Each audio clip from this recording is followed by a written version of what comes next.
Hi, this is Alexi from 10 Hands High, and I'm here chatting with Milky.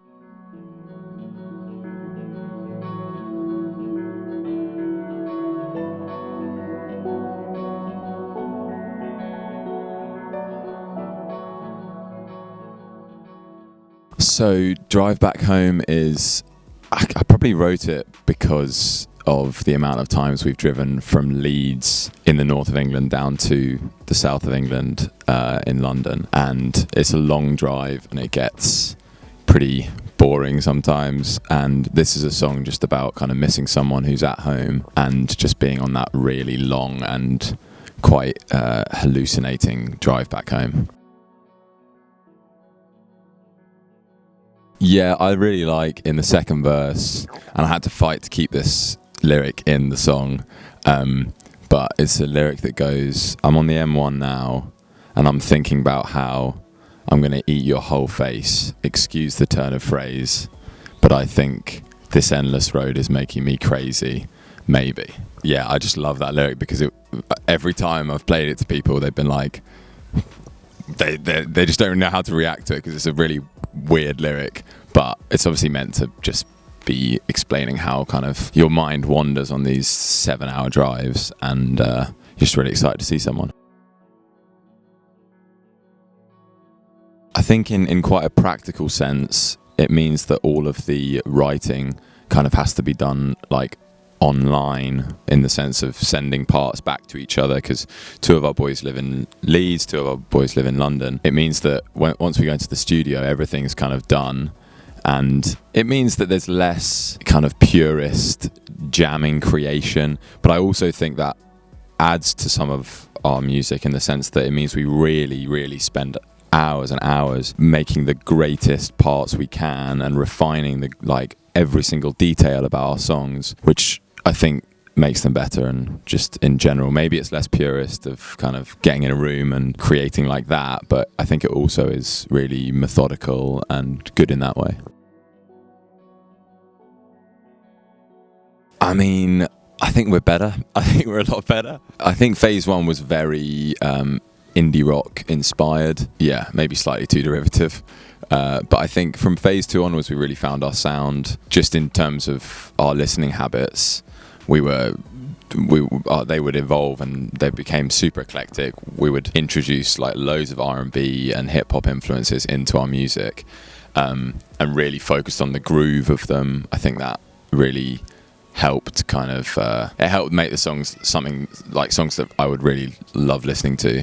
I think in general now, yeah, we've found our sound, definitely, and I think every 10 Hands High song sounds like a 10 Hands High song, but is also super unique and has its own little spin, which I like.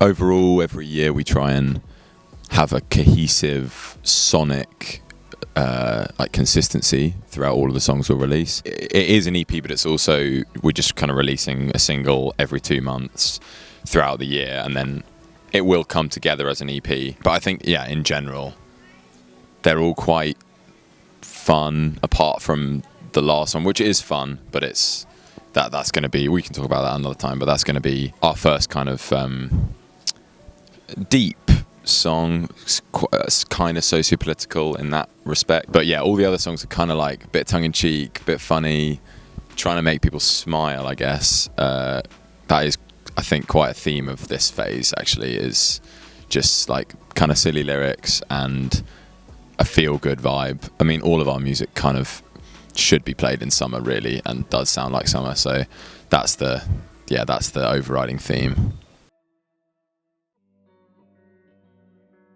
I love doing it this way. I think because we're a small band that doesn't have copious amounts of money to go away for 2 years and release an album, I think it's a really great way of being able to have our own like albums and eras. It kind of means that every year we can not reinvent ourselves, but we can have a structure and a focus in that year where we release songs that have the same kind of yeah, as I said, sonic cohesion, and all the artworks as well. I love what we do with artworks of every phase. We have a different artist, so all of the artworks look the same in each phase. And yeah, I love that aspect of it, because it means that we can have like the 1975, for example. Every time they come out with an album, everything's different, the artwork's different, the songs kind of sound similar, and it means we can do that, but to a lesser, like, it's not as big, obviously, but it gives us the artistic license to do that, and I like that. And it's also like you're not like holding on to songs for 2 years for them to come out and then you hate them by the time they're coming out. Mate, 100%. I have stopped writing. Like, I write in batches, so I'll send the boys demos in batches so that I don't get depressed that there's like this banger that I've written that hasn't been released for 4 years. So it means that like in the winters or the autumn winters, I'll write the next phase, like the demos for the next phase. So it means that, yeah, it's a lot less depressing having so much in the backlog that you're like, God, this is never going to be released because we don't have enough money, etc. So yeah, obviously some songs come from really like back in the day that get kind of brought forward eventually when we figure them out and we figure out a way that we can make them sound like us. But yeah, most of the time they're quite recent, all of the songs we release, which is great. I think more so in the artworks than the video content. Unfortunately, I think when we are the same level as the 1975, we'll be able to get really not pretentious, but really like delve into the visuals and have consistent visuals. But right now on like video stuff, it's just about creating something really silly for Instagram that's gonna be like make people stop and be like, what is this song? I think artworks were really particular. We have a really specific taste. Like Finn and Tom specifically have very specific tastes visually, and that's great in creating these artworks for these phases that actually look as cool as we want like our music to sound. That's a tough question, Vas.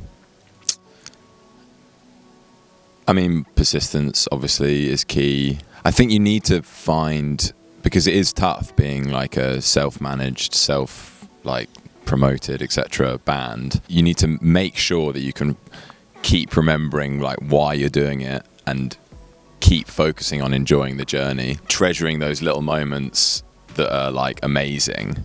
And because obviously it is tough, like social media dominates this landscape now, and it's a lot of making TikToks and kind of just editing content. Unfortunately, it's not as much about the music as maybe it should be, but you just got to kind of really celebrate the wins. You got to treasure the wins. I mean, when we recorded our last single, Through the Walls, I drove over to Millie Wild's house, our feature from Still Pigeon, who's amazing, recorded her vocals in an afternoon in Hackney, and like that day was just wonderful, and it just kind of reminded me like this is why we're in this band, like for these moments where you just have the best day creating music.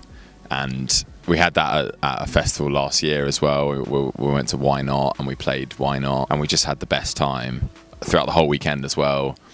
And you just got to treasure the wins. Oh mate, I think this one's going to be amazing. November 17th at 100 Club, the 100 Club in London. It's also on Oxford Street, I think, which means it's like super central, and there's definitely going to be an after party afterwards, obviously. And yeah, I just think it's going to be great because we're going to play all of Phase 5, which is obviously the songs we've been releasing this year, and no one's actually heard these songs live after they've been released. So yeah, we're just super excited for that. It's just going to be such an epic show, and we won't have played live since April, so it's going to be a lot of dancing, and yeah, I can't wait, to be honest. Most of the people, or maybe like 60% of the people who come to our shows have come to so many shows. It's like we have a great fan retention percentage, and it means that every time we have a show, it's almost like a reunion of people, and they just come and they just have the best time, and it's super joyful the whole time. We're not a very pretentious band, so it's kind of like we're not pretending that there's like a more artistic, like higher artistic thing there. It's just we're coming and playing songs to our like friends and people who just love our music, so it's a really nice atmosphere at our shows. What can we tease about Phase 6? Well, yeah, we are writing it at the moment. I think we haven't really spoken about it yet because we're trying to be it's kind of very in the moment, and there's a lot to do still in Phase 5. But I think it might be going back to like our roots, in the sense of, well, I personally would love to try and explore the just 4 instruments on a song vibe. I think we struggle with adding so many layers to our music now, like too many layers, to the point where we're like, what we need to cut out something because it's too intense for the listener. And I really, for example, I love this band called Wonder Horse at the moment, who are just insane, and their music is so raw and so like so kind of sparse instrumentally, that I'd like to see if we can go back to that and really become like an old school band again, because we've got this one song which I don't know if it'll make it to Phase 6, but it's the core of what I think it might be. And it's a song that we know sounds amazing with just 4 instruments, no kind of backing track with extra synths, etc., adding atmosphere and stuff, which we usually rely on. And I think it'd be really nice to see if we can go back to this kind of raw 4 guys in a band playing loud.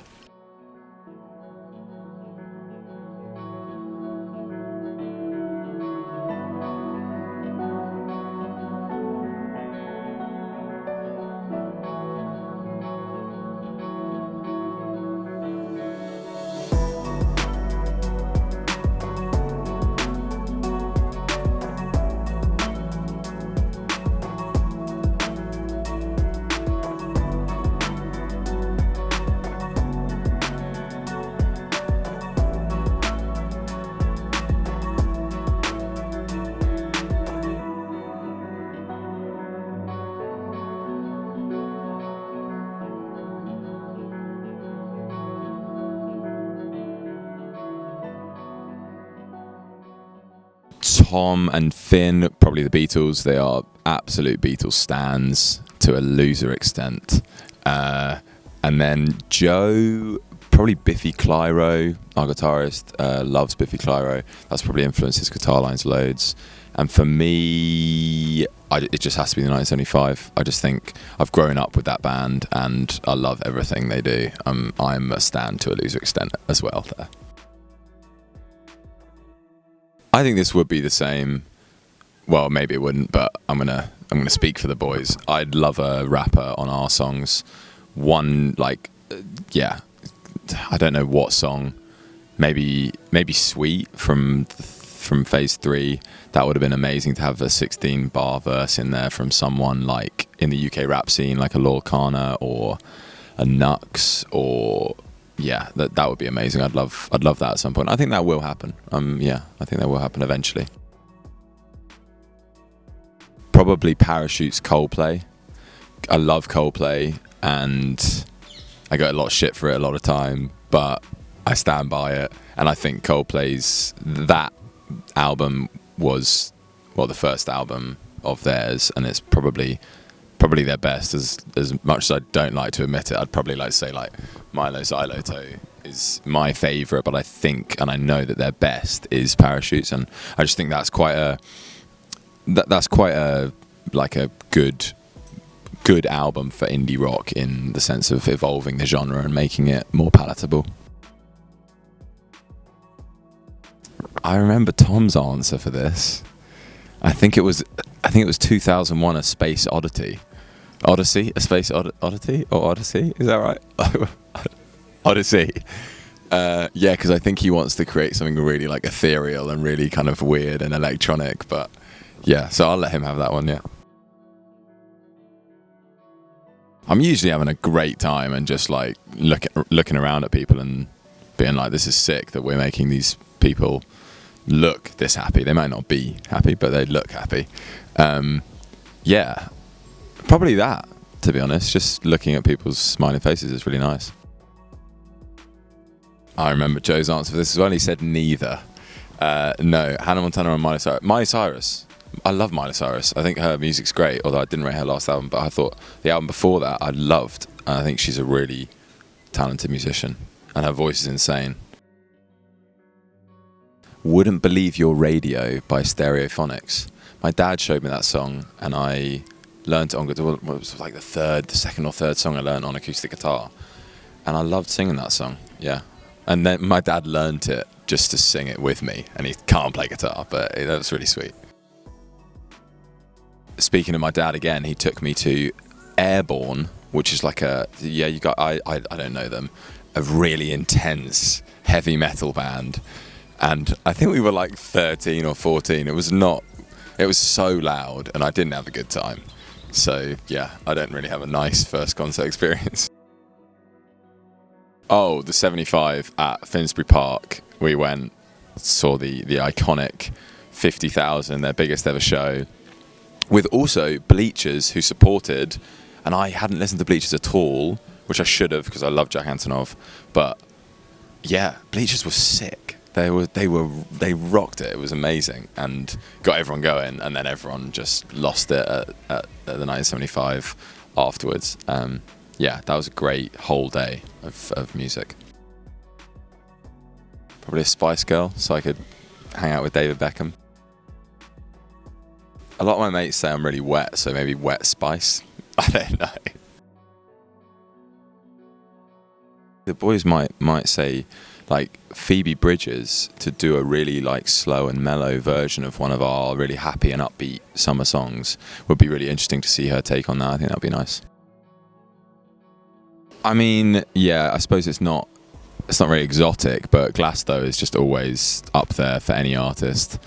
Not even like one of the massive stages, just like I've been once. Obviously I've tried to go every year and it's impossible, but I've been once, and there are these beautiful little like yurts that have like tiny artists on, that have maybe 300, 200 people in there. Even there would just be amazing, like because the atmosphere there is amazing, and I just think we'd have an amazing time. Yeah, and obviously coming to Oz would be amazing. Probably a Coldplay song. Probably like, I don't know, Every Teardrop is a Waterfall or something lame like that. Probably. O'Meara, London, May the 1st, 2021. Guessing, can't remember. That was just an amazing show. O'Meara in London is a beautiful venue. It's got like an archway as the stage, and it's just wonderful. It's such an amazing. We had such a good. Sorry, I'm just being put off by the peacock screaming. We just had such a good time. We sold it out. It was our biggest show ever at that point, and everyone just had an amazing time. And yeah, it was amazing. I mean, there's obviously the obvious ones of the Beatles just kind of creating pop music, but I could probably find something more interesting to say. Oh, I'm gonna give him this. Am I gonna give him this? I'm gonna give him this. Ed Sheeran, at the moment. I don't listen to him anymore, unfortunately, but I think at the time when he released Plus, was that the first one? Yeah, I think no one else had heard such frank and like modern pop songwriting before. I think his lyrics at that time were so like, people were like, oh, this is my mate talking to me. And I don't know if that, maybe in London, in English music industry, I don't know if that had ever been heard at that time.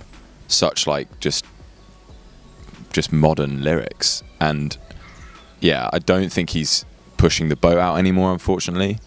But at that point, I really thought he's creating something that's like allowing artists like him to speak their minds, but in like a really honest kind of way. And I think that's in so much songwriting now.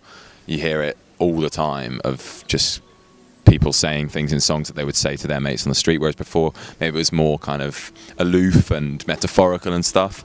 So yeah, I might regret that answer, but don't take things too seriously, probably. Like, just keep trying to have a good time and laughing about things and not getting bogged down in progression and stuff. It's really difficult to not look at numbers and look at kind of progression and the steepness of the curve and stuff.